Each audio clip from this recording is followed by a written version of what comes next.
Human বডির normal temperature হচ্ছে Fahrenheit হলে কি হবে 98.6 ডিগ্রি ফারেনহাইট হচ্ছে হিউম্যান বডির নর্মাল টেম্পারেচার, যেটা ফারেনহাইট স্কেলে।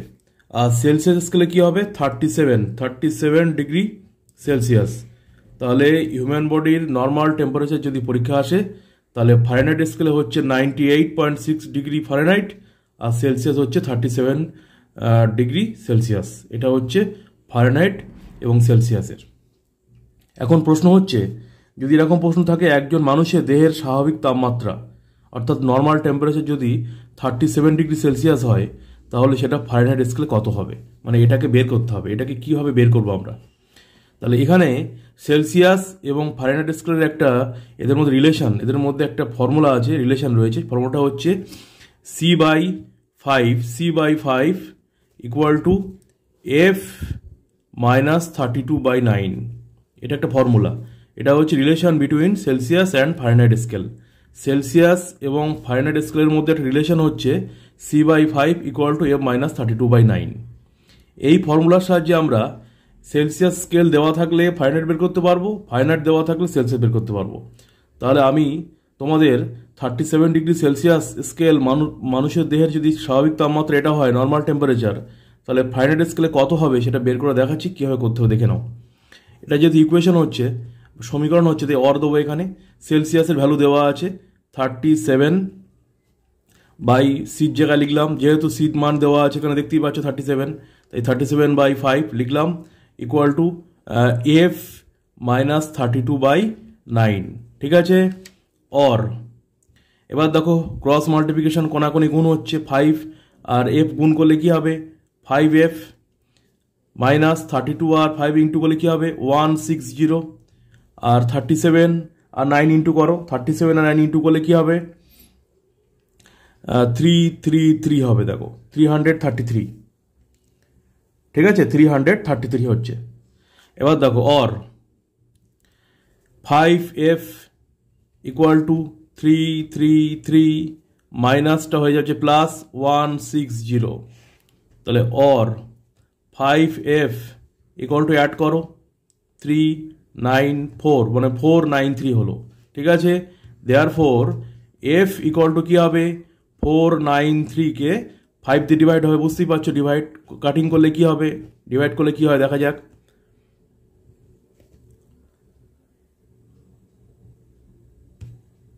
দেখো ডিভাইড করলে এটাই হচ্ছে 98.6 ডিগ্রি। তাহলে এফ এর মান কি বেরিয়ে গেল, ফারেনহাইট স্কেলের মান আমরা কি পেলাম 98.6 ডিগ্রি।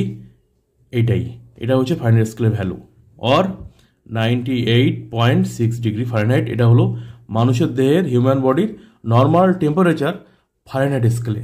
ঠিক আছে, এটা হলো ফারেনহাইট স্কেলের নর্মাল টেম্পারেচার। তাহলে সেলসিয়াস স্কেলের নর্মাল টেম্পারেচার হচ্ছে 37 ডিগ্রি সেলসিয়াস আর ফারেনহাইট স্কেল হচ্ছে এটা। যদি এটা দিয়ে বলে মানুষের দেহের নর্মাল টেম্পারেচার ফারেনহাইটে বের করো, তাহলে এইভাবে বের করবে।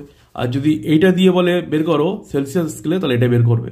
ঠিক আছে, বা যে কোনো ধরনের টেম্পারেচার দিয়ে যদি বলে এটা ফারেনহাইটে কত হবে, সেলসিয়াসে কত হবে, তাহলে এই ফর্মুলাটা ইউজ করে তোমরা বের করতে পারবে সেলসিয়াস এবং ফারেনহাইট স্কেলের টেম্পারেচার কত চাইছে।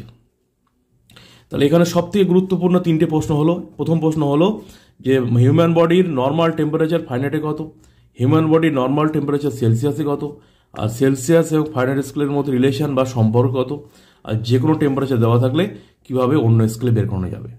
ঠিক আছে, সেলসিয়াস দেওয়া থাকলে ফারেনহাইট বের করবো কীভাবে, আর ফারেনহাইট থাকলে সেলসিয়াস বের করবো কীভাবে। আর একবার বোঝাচ্ছি, C/5 equal to F minus 32/9, C/5 equal to F minus 32/9। সির জায়গায় সির মান দেওয়া আছে কোশ্চেনের মধ্যে। প্রশ্নটা কী ছিল, একজন মানুষের দেহের সাধারণ তাপমাত্রা যদি 37 ডিগ্রি সেলসিয়াস হয় তাহলে সেটাকে ফারেনহাইট স্কেলে কত হবে।